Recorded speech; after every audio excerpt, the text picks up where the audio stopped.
Speaker के कान नहीं होते, स्पीकर की आंखें नहीं होती हैं। स्पीकर आंख से देखता है तो लेजिस्लेशन की आंख से देखता है। स्पीकर अगर अपनी कान से सुनता है तो लेजिस्लेचर के कान से सुनता है। A muted parliament is as much danger to parliament democracy as executive authoritarianism which is present reality. शायर ने अच्छा कहा, बड़ी देर कर दी मेहरबा आते आते।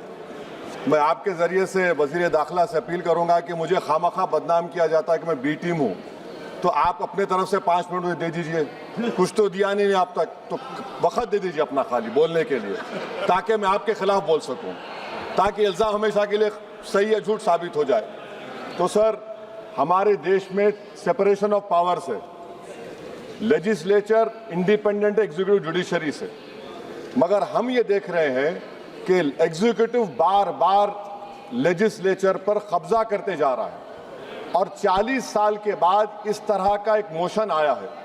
तो एग्जीक्यूटिव को चाहिए कि वो मुहासबा करें कि आखिर क्या वजह है। We have a marauding executive sir which wants to overpower and take over the legislature and reduce it to सिफर।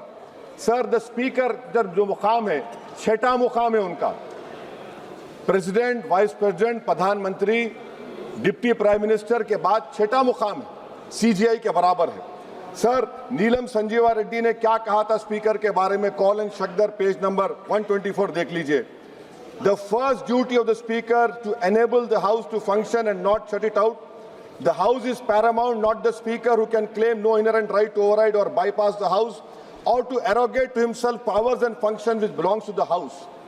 यही नीलम संजीवा रेड्डी थे, उस चेयर पर बैठने के बाद उन्हें कांग्रेस पार्टी से इस्तीफा दिया। यही नीलम संजीवा रेड्डी थे जिनके दौर में बैठे स्पीकर अपोजिशन ने कभी वॉकआउट नहीं किया। यह स्पीकर होता है सर। और आप जानते हैं कि मौलांकर को बाबा पार्लियामेंट कहा नेहरू ने, और यही मौलांकर ने नेहरू को कहा था कि खबरदार ऑर्डिनेंस जारी मत करना। यही मौलांकर ने कहा था कि पार्लियामेंट को अगर कामयाब होना है तो एग्जीक्यूटिव से उसको आजाद रहना पड़ेगा। हकीकत यह है कि आज के दौर में उसके बरक्स काम हो रहा है, आजादी कम होते जा रही है लेजिस्लेचर की। नेहरू ने क्या कहा था मैं नहीं कहना चाह रहा लंबा चौड़ा। सोमनाथ चटर्जी ने इसी कुर्सी पर बैठकर सुप्रीम कोर्ट की नोटिस को नकारा और कहा कि सुप्रीम कोर्ट को कोई अख्तियार नहीं है लोकसभा के अंदरूनी प्रोसीडिंग में मदाखलत करने का। सोमनाथ ने कहा था article 105, 122।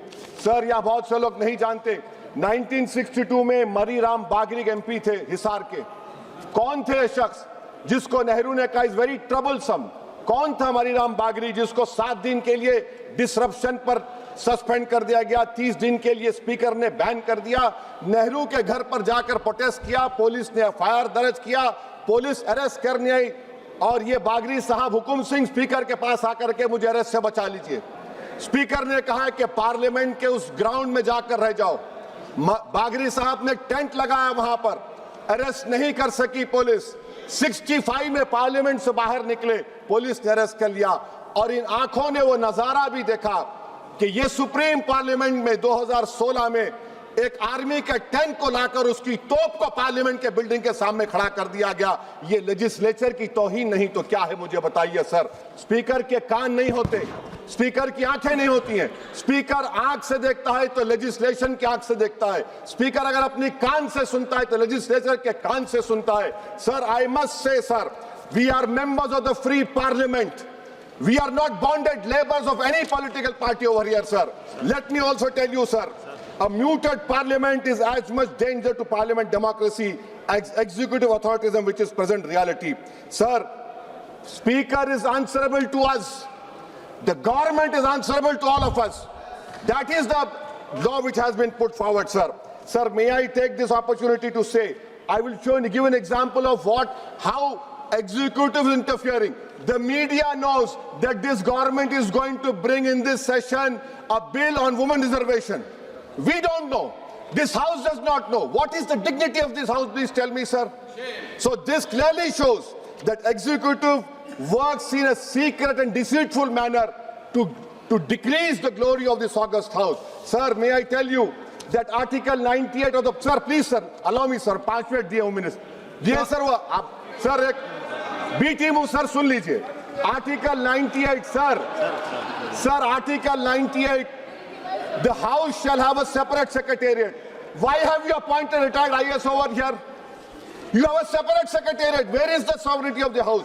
Sir, I have been a member of 2004 to 2024. I have never seen this House work for 70 days. Sir, Article 93 mandatory as Deputy Speaker बनाना. हम एक मोशन मूव करने वाले हैं कल. मैं चंद्रशेखर और राजकुमार रोड, पप्पू यादव आएंगे नहीं मालूम, ताकि बेनीवाल को डिप्टी स्पीकर बनाया जाए. सर, आप देखिए, executive feels happy with panel of chairmen. What is the panel of chairmen? It is a creation of speaker under Rule 9. And you don't have voting right also. What about this? I'm concluding, sir. Sir, I'm concluding, please, sir. Sir, I'm concluding. Sir, इस ऐवान की बदबख्ती है, सुन तो लीजिए, sir. अरे दिल की तकलीफ बयान कर रहा हूँ, सुन तो लीजिए. सर, आप बुजुर्ग हैं. बुजुर्ग नहीं हैं. सुन तो इस ऐवान की तकलीफ ये है. इस ऐवान की तकलीफ है कि एनडीए में लीडर ऑफ द हाउस है, एनडीए के लीडर है, एलओपी है. सिर्फ अपने नैरो ब्लॉक के हम कहां जाएंगे, काले बस्ते में गिर जाएंगे. सुनिए सर, हमको नहीं पूछा गया साइन करते वक्त. एलओपी कहते हैं अपोजिशन यूनिटी के नाम पे हम गुलाम बन जाएंगे क्या? नहीं बनेंगे गुलाम. वाइस प्रेसिडेंट का इलेक्शन आपने नहीं पूछा हमको. हमारे सीएम बोले तो अच्छा रखे, उनको हमने काम किया. तो इसी पर एक शायर ने कहा था एलओपी के ऊपर कि तेरी नजर में मेरी कदर कुछ भी नहीं, मेरी कदर इनसे पूछ जिन्हें हासिल नहीं हूं मैं. सर, मैं गांधी के इस सेइंग पर खत्म करता हूं कि if you are right, you know it, speak your mind. Even if you are minority vote, the truth is still the truth. I am in a minority one, sir, but I'll speak the truth. The truth is Parliament has been treated with disdain by the ruling party.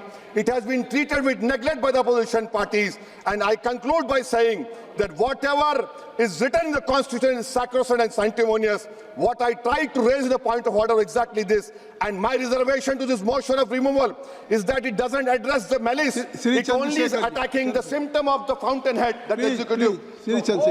Chandrasekhar ji. I offer my best wishes to Om Birla. I hope that he will stop the executive encroachment into legislature. I remain neutral. Honorable Speaker, Birla ji is very kind enough to you. He has given you opportunity to be a member of joint parliament.